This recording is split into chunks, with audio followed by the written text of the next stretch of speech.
Patay ang isang gwardya sa Las Piñas kasunod ng sumiklab na tensyon sa pagitan ng dalawang grupo sa isang subdivision.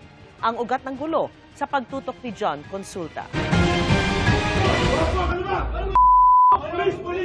Nagsimula mula sa Girian, Tulacan at Sigawan sa isang subdivision sa Las Piñas City. Ang mga pulis na may hawak na riot shield sinusubukang pumagitna. Sa gitna ng tensyon, biglang may tumumbang gwardya sa panig ng pinapaalis na Homeowners Association. Na-stroke daw ito sa gitna ng init ng sitwasyon. Agad siyang binuhat at inilayo sa nagbabangga ang grupo. Pero imbis na kumupa, lalong nagkagulo hanggang sa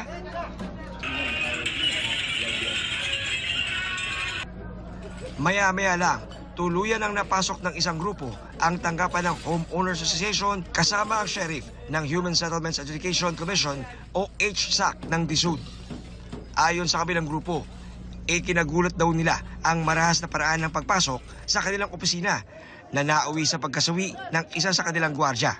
Mabilis na naging mabayolente at sa altercation nangyari, meron po tayong isang gwardya, may gwardya po ang Beth Resort Village Homeowners Association na pumanaw. We will attend and take legal remedies and action dun sa namatay nating gwardya. Any form of violence should never be done sa pagpapatupad ng mga ganitong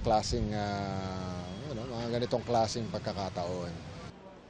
Pero sagot ng kalaban nilang Homeowners Association Group, sila ang may kasalanan dahil sa kabila ng pagiging 2 taon ng expired ng kanilang pagiging officers, di nila sinunod ang utos ng DSUD na bakantehin na ang tanggapan. We do not want violence. We're not here to fight. We're here to serve. For the longest time, they did not want to cooperate and step down.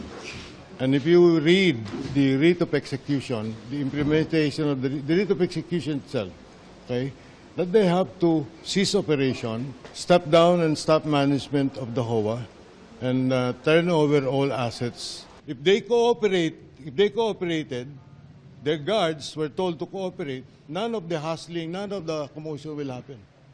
Sa huli, itin-over ng sheriff ng DSUD ang kontrol sa bagong Homeowners Association na nangakong magsasagawa ng eleksyon sa kanilang subdivision na may 10,000 nakarehistrong bahay. Para sa GMA Integrated News, John Consulta, nakatutok, 24 oras. Tuwing may dumaraang bagyo sa Minalabak sa Camarines Sur, isa sa matinding napupuruhan ang Malitbog Elementary School. Kaya sa ilalim ng Kapuso School Development Project ng GMA Kapuso Foundation, nagpatayo tayo sa lugar ng bago at dekalidad na mga silid-aralan.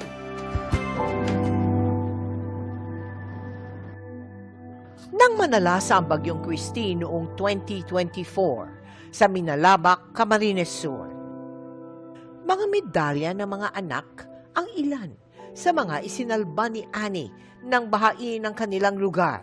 Kabilang kasi ang mga ito sa mga inspirasyon niya sa pagtatrabaho bilang utility sa Malitbog Elementary School. Pag nakikita ko yun, ma'am, kahit sa sobrang pagod ko, ma'am, pagtatrabaho ko, ma'am, nakikita ko, natutuwa ako, ma'am, talagang, kumbaga, nagpupursige rin sila ma'am pag-aaral. Pero ang eskwelahang nagpapanday ng kanilang mga pangarap na problema sa kakulangan sa silid-aralan. Madalas din itong bahain, kaya nasira na ang ilang silid at hindi naligtas gamitin. Nagsisiksikan tuloy ang grade 2 at grade 4 students sa iisang classroom na hinarangan lang ng plywood. So, pag nagsasabayan naman po kami ng lesson sa kabila ng room, halos po magsigawan na kami. Mahirap po kasi mag-focus kasi ang hirap-hirap maingay po sa amin at maingay naman po doon sa grade 2. Kaya nitong Oktubre, sinimula ng GMA Kapuso Foundation ang pagpapatayo roon ng Kapuso School Building na idinisenyo para sa mga lugar na madaling bahain. May 2 palapag ito at may 3 classroom. Sa ngayon, around 60% na yung ating accomplishment. Elevated yung ating mga classrooms. Ang height niya is 3 meters. So yung baha naman dito typically nag-range lang na 1 meter to 1.5. So, Mga kapuso, malapit na pong magamit ng mga mag-aaral ang matibay nating Kapuso School sa Malitbog Elementary School. Sa mga nais makiisa sa aming mga project, maaari po kayong magdeposito sa aming mga bank account o magpadala sa Cebuana Luwalier. Pwede ring online via GCash, Shopee, Lazada, Globe Rewards at Metrobank Credit Card. Mga kapuso, hindi na lamang sextortion ang kinakaharap ngayon ng isang Syrian na naunang inireklamo ng mga dati niyang nakarelasyon na Pinay. Isang nakilala niya umano sa dating app ang nagsabing hinold up umano siya ng dayuhan. Narito ang eksklusibo kong pagtutok.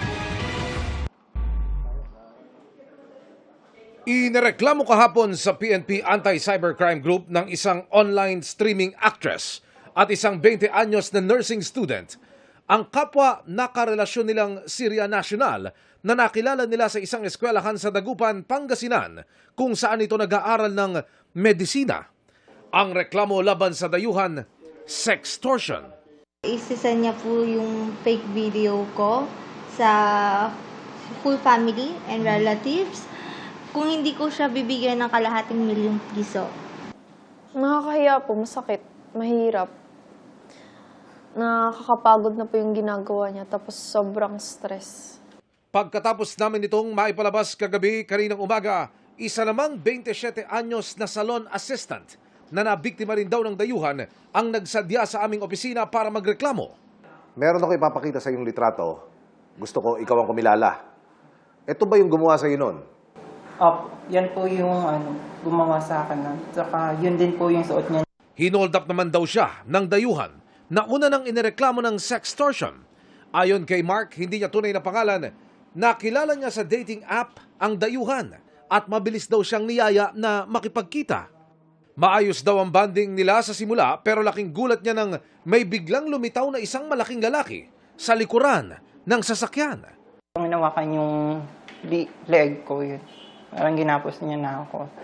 Tapos siya naman, inahalungkat niya na yung yung bulsa ko, kinukuha niya na yung cellphone ko, pati yung sa wallet ko, chine-check niya kung anong laman. Nilimas daw ng Syrian at kasama nito ang laman ng kanyang wallet at tinransfer ang laman ng kanyang bank account. Pagkatapos, nakuha niya na yung mga yung password ng PIN ko tsaka yung pera ko. Yung isang kasama niya, inisprayan niya ako ng parang ang naamoy ko kasi parang alcohol. Yun, pero buti na hindi naapektuhan yung mata ko. Tapos tinulak niya na ako palabas nung kasama niya sa kotse. Natandaan ko pa yung plate number. Sabi sa investigasyon, wala daw yung plate number na yun. Gawa-gawa lang daw po yun. Nakapaghain na ng reklamo si Mark. Patuloy naman ang pag-track ng pulisya sa kinaroroonan ng dayuhan. Mensahe ni Mark at ng pulisya sa publiko, lalo sa mga gumagamit ng dating app. Gusto ko lang talagang mahuli. Check nyo ng maigi yung kausap nyo para hindi kayo matulad sa akin na hold up.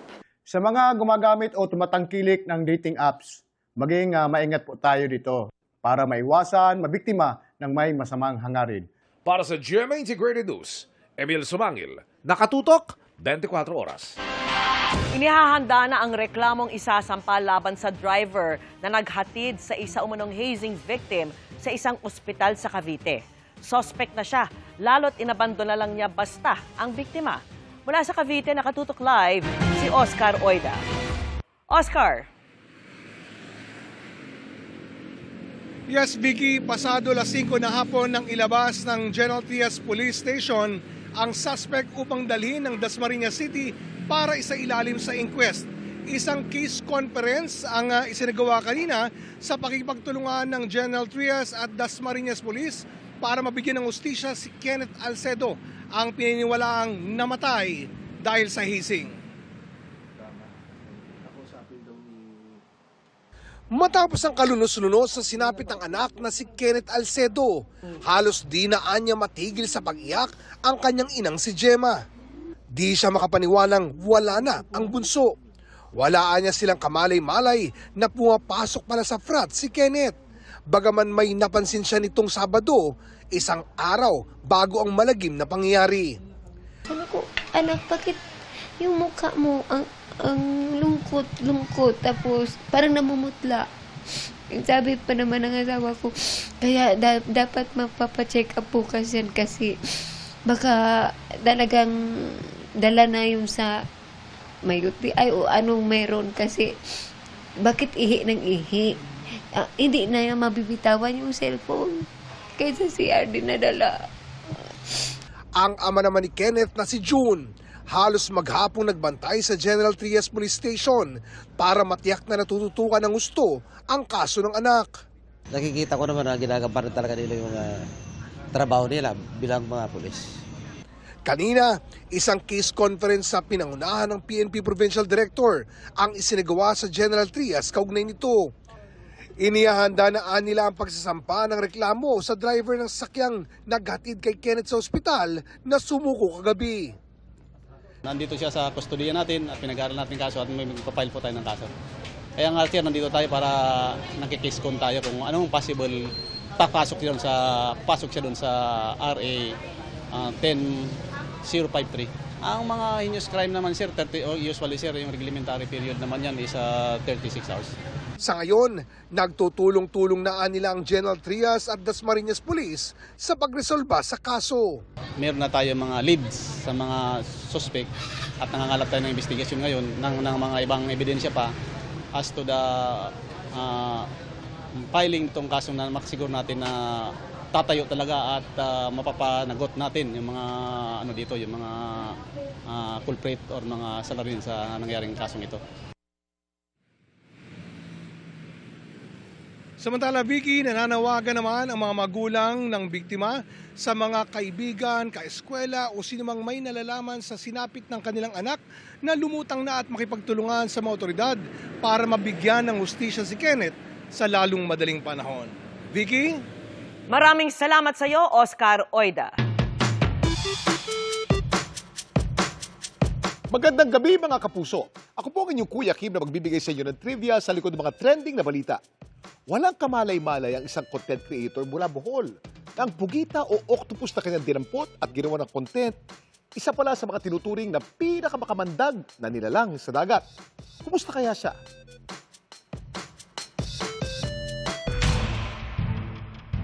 Halos balunod sa kaba ang mga followers na content creator ni si Ana Marie sa pinost niyang TikTok video nito. Kung saan finlex niya ang nakita niyang octopus o pugita na kulay brown ang katawan at napapalibutan ng asul na rings.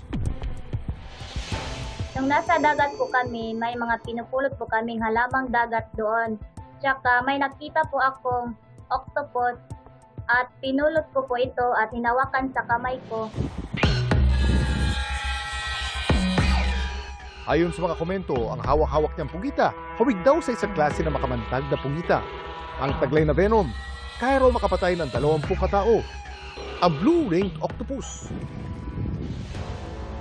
Ang mga blue-ringed octopus maliliit, sinlaki ng golf ball. Pero napaka-venomous o makamantag sila. May taglay silang TTX o tetrodotoxin, ang parehong laso na matatagpuan sa mga pufferfish. 1 milligram lang daw nito, kaya na makaparalyze o makapatay ng tao. Napakatapang ng potency ng toxin ng species na ito. Pero docile lang mga ito.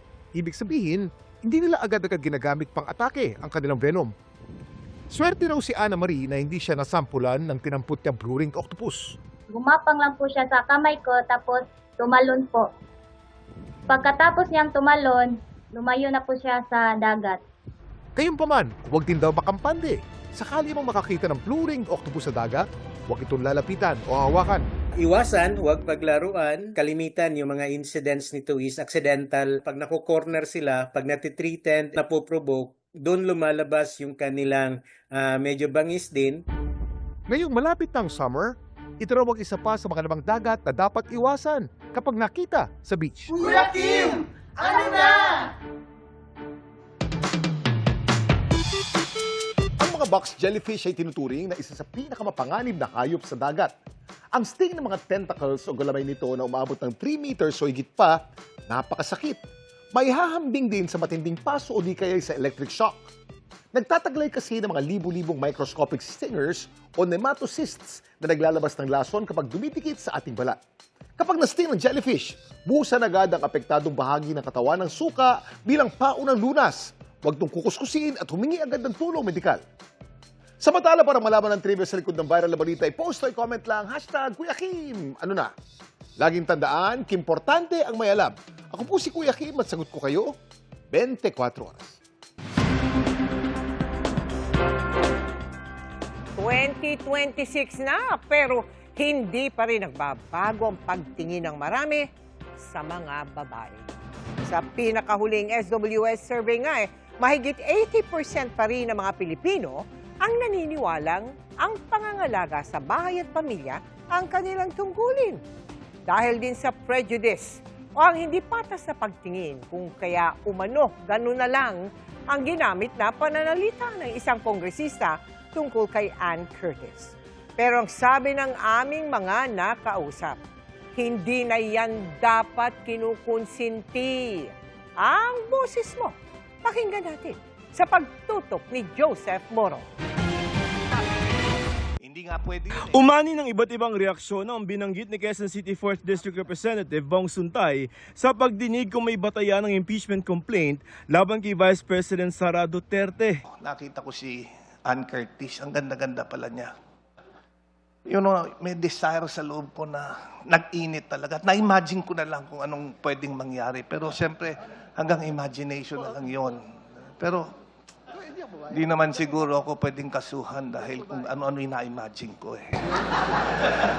Pero maraming hindi natawa dito. Ang tingin mo doon? Pagnanasa. Tama ba yun? Hindi dapat. Kasi mali yun eh.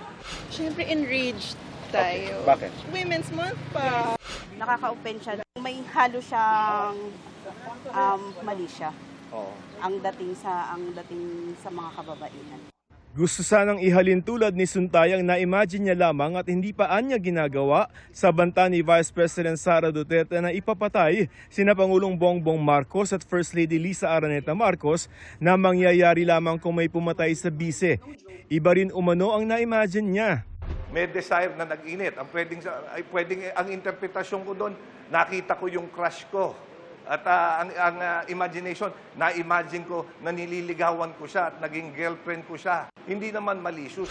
Pero para sa isang profesor na nagtuturo ng gender studies, may pananalitang may nakatahing interpretasyon sa ating kultura na mahirap itanggi. We share the same cultural meaning of what those words mean, 'di ba? Yung init, 'di ba? Kung anong pwedeng mangyari. May tutuning anyang sexual harassment ang ganitong pananalita na labag din sa Anti-Bastos Ordinance ng Quezon City na nakapirma pa si Suntay. Ano nga ba ang mga dapat hindi kinukonsinti na pananalita, pananaw o ugali sa mga kababaihan? Hindi dapat binabastos ang mga babae sa mga salita ng mga pangit. Ako as a young woman, gusto ko rin po in a way na when I go out, people would treat me equally as a person. Hindi na dahil babae ako, hindi dahil lalaki siya, hindi dahil bata siya or matanda siya. Actually, kahit sinong tao, hindi natin pinag-uusapan as a commodity and as a, diba, sobrang objectified yung dating. Ayon pa kay Professor Janice Zamora Morales, pinalala pa ito ng klase ng politika na tila walang pagkilala sa pananagutan porke nanalo sila o popular. There are some politicians, no, na ang karisma nila, they operate on that, sexism. They feel that they are indispensable. Merong impunity sa ganitong klase ng mga remarks on the basis that they are in power. Ayon sa profesor ng gender studies na nakausap namin, kapag nakakarinig kayo, nakakaengkwentro kayo ng mga bastos na komento, mahalaga raw na i-call out ito o wag palampasin. Dahil ang inyong pinapalampas ay inyong sinasang-ayunan. So kung hindi mo siya i-call out, then definitely mag-proliferate pa rin yung ganitong klase ng pagtingin. That keeps on objectifying women, no? Not only women but other genders minsan, no? Para sa GMA Integrated News, Joseph Morong, nakatutok 24 oras. Pakinggan din natin ang boses ng mga kapuso online sa kung anong mga pananaw, ugali at pananalita laban sa mga kababaihan ang hindi dapat kinukonsinti. Sabi ng isang netizen, Di dapat konsintihin ang pagmamaliit sa kakayahan ng mga kababaihan at pagtrato sa kanila bilang sexual object. Anya, mutual respect at boundaries ang kailangan anuman ang kasarian. Ang sabi ng isa pa, wakasan dapat ang pambabasto sa babae dahil lang sa kanilang kasuotan o di kaya'y dahil sa pinili nilang landas sa buhay. Paniniwala naman ng isang commenter, mahirap na ngang maging babae bilang miyembro ng minorya, mas mahirap pa anyang maging babae sa isang patriarchal na lipunan gaya ng Pilipinas. Women's Month man daw o hindi, dapat normal na ang pagbibigay respeto sa mga kababaihan. Panghimok naman ang isa, dapat i-empower ang mga babae, kilalanin ang kanilang kontribusyon at isulong ang kultura ng respeto at pagtanggap. Mga kapuso, pwede mo rin iparinig ang boses mo sa social media accounts ng 24 oras. At kaugnay pa rin ang mga naging pahayag ni Congressman Bong Suntay ukol kay Ann Curtis, muli siyang nagpaliwanag sa isang privilege speech. The analogy might have been in bad taste and were taken in the wrong context. That was precisely the point that I wanted to make. That at times, statements are taken out of context. There was no malice intended. And if there was malice deduced from that statements, I wish to apologize dun sa mga natamaan at nasaktan. Humihingi ako ng pasensya sa mga kababaihan na na-offend. I hope I be judged not from one statement, but from the kind of person that I am. Paiigtingin ng Department of Interior and Local Government o DILG ang paghahanap kay Atong Ang at iba pang mga high-profile na pugante. Ayon kay DILG Secretary John Vic Remulla, isang malaki at malawakang manhunt operation ang gagawin. Kasama ang lahat ng security apparatus ng gobyerno. May mga bago rin daw silang inisyatibong gagawin tulad ng paggamit ng mga high-tech equipment gaya ng satellite. Sa kabila ng arrest warrant at 20 milyong pisong patong sa ulo, hindi pa rin tukoy kung nasaan si Atong Ang, ang itinuturing na mastermind sa pagkawala ng mga sabungero. Bukod kay Ang, target din ang pinatinding manhunt operation ng iba pang pugante, kasama si dating Bureau of Corrections Chief Gerald Bantag, na iniugnay sa pagpatay sa broadcaster na si Percy Lapid, at si dating police officer Rafael Dumlao na inakusahan sa pagpatay sa Koreanong negosyanteng si Jake Ju.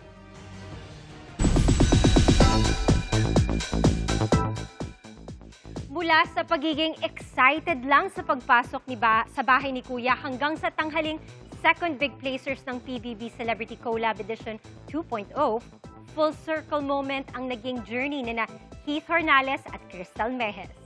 Si Heath, ano naman kaya ang reaksyon sa fan edits na nag-ship sa kanila ni Kapuso Big winner Caprice Cayetano? Ichichika yan ni Nelson Canlas. Parang kailan lang nang eksklusibong ipinakilala ng GMA Integrated News ang ikatlong pares na sasabak sa Pinoy Big Brother Celebrity Collab Edition 2.0. I just felt ready, Sir Nelson. You felt ready from the start? Yeah, I don't know parang, di ba sinasabi nila before any audition, kinakabahan ka and everything. But me, I felt excitement. I felt peace. If something is for me or someone is for me, I would always ask God to give me peace. And at that time, I felt nothing but peace and excitement. So I knew that this was for me. Kasi po, dumating po yung opportunity and I had to take it na po kasi ito na po yung chance para makilala po ako and makita po ng tao kung sino po talaga ako.